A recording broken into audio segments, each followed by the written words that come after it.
জয় মা চিংড়েশ্বরী। নমস্কার বন্ধুরা, কেমন আছেন সবাই? আশা করছি সবাই খুবই ভালো আছেন। আজকে আমি চলে এসেছি মা চিংড়েশ্বরীর মন্দিরে এসেছি। তার কারণ হচ্ছে কি, এখানে আমার বনুর আমার মাসিমণির মেয়ের জন্মদিনের অনুষ্ঠান হয়েছিল। হ্যাঁ বন্ধুরা, মন্দিরেই জন্মদিন হয়েছিল, কারণ এই মায়ের মন্দিরে আপনারা আপনাদের জন্মদিন, অন্নপ্রাশন যে কোনো অনুষ্ঠানই করতে পারেন এবং ভোগও দিতে পারেন। আমি এসেছিলাম আমার বোনের জন্মদিনে। দেখো, আমার বোনের জন্মদিনে কেক কাটা হচ্ছে। সবাই খুব মজা করছিল, মজা করে জন্মদিনে কেক কাটা হচ্ছিল। এখানে আপনারা যখনই যেতে পারেন, যে কোনো অনুষ্ঠানে আপনারা ভোগ দিতে পারেন।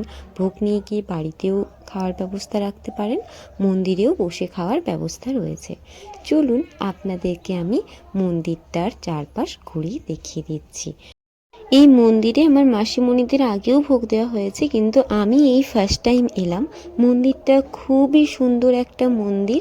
মন্দিরে এখনও কাজ চলছে, আরও অনেক কিছু হয়তো ডেভেলপ হবে। মন্দিরটা এমনিতেই অনেক সুন্দর সাজানো গোছানো। চলুন এবারে মন্দিরের ভেতরে প্রবেশ করা যাক। মন্দিরের ভেতরে এই হচ্ছে মায়ের মূর্তি, এবং মায়ের মূর্তির চারপাশে মন্দিরের গায়ে অনেক ঠাকুরের, অনেক ভগবানের মূর্তি রয়েছে।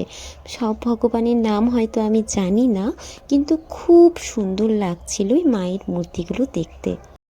অনেক দিনের পুরনো হওয়ার কারণে মূর্তিগুলোর রং হয়তো কিছুটা উঠে গিয়েছিল, যার জন্য মূর্তিগুলো খুব একটা ভালো মতো বোঝা যাচ্ছে না, কিন্তু তাও খুব খুব সুন্দর লাগছিল মূর্তিগুলো দেখতে। মন্দিরের পুরো চারপাশটার দেওয়াল জুড়েই এরকম নানা রকমের মায়ের মূর্তি রয়েছে, আর চারপাশটা খুব সুন্দর দেখতে লাগছিল। চলুন এবার আপনাদের সাথে আমি মন্দিরের সাইডটা, যেখানে ভোগের ব্যবস্থা রয়েছে, ভোগ রান্না করা হয়, সেটা আমি শেয়ার করছি। এটা হচ্ছে মন্দিরের সামন সাইডটা, আর মন্দির ঠিক সাইডে রয়েছে ভোগশাল, অর্থাৎ যেখানে ভোগ রান্না করা হয়।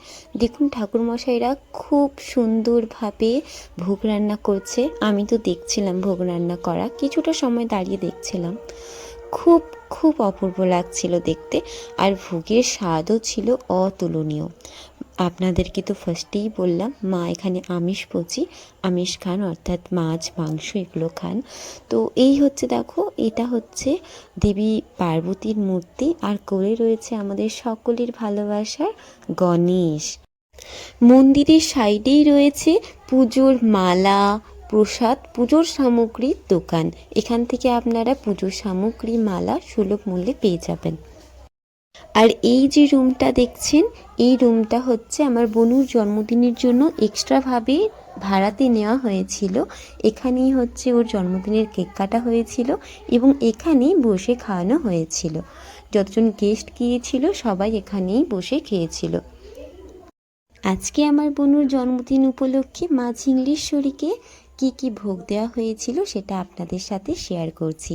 ভোগে ছিল প্রসাদ, আলু ভাজা, পটল ভাজা, বেগুন ভাজা, কলা ভাজা, ডাল, ভাত, মাংস, একটা সবজি ছিল, পায়েস, চাটনি, দই, মিষ্টি, পাঁপড়। ভোগ রান্নার জন্য যে সমস্ত ক্যাটারিংয়ের জিনিস, কড়াই, সব কিছুই এখানে মন্দিরেই পাওয়া যায় আলাদাভাবে। আর এই যে বোর্ডটা আমি আপনাদের সাথে শেয়ার করছি, এই বোর্ডে দেখবেন ফোন নাম্বারও রয়েছে, এবং আপনারা এই বোর্ড থেকে অনেক কিছু জানতে পারেন।